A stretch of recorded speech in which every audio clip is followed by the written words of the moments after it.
महादेवपाली हिंदू सम्मिलन अनुष्ठित आज सुवर्णपुर जिला बिनका ब्लॉक अंतर्गत महादेवपाली ग्राम विराट हिंदू सम्मिलन अनुष्ठित हो जाइए।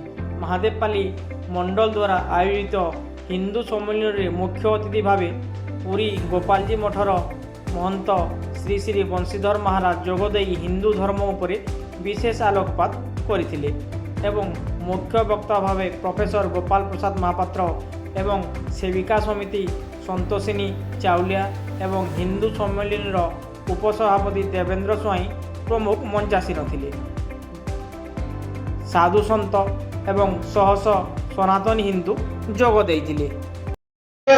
आमर एटा हिंदू सम्मेलन जो करा होची 7 वार्षिक पालन करा होची। आमर हिंदू समाज ता कलुषित हो जाउची ताके सुधार करबा पई आमे प्रयास रखिछु। आमे हिंदू समस्त में एकाठी हवा एवं हिंदू समाज ता सुदृढ़ रहइबो। दिन आसीबो एही हिंदू समाज सारा पृथ्वी रे विश्वगुरु हबो जो कि अन्य धर्म लोक गुडा को कलुषित करी आमर हिंदू लोक माननकु धर्म वितृष्णा कर दउछंती। से उद्देश्य रे आमे एकाठी होकर आमर धर्म को बजाय रखिबा पई ए प्रयास आमे जारी रखिछु।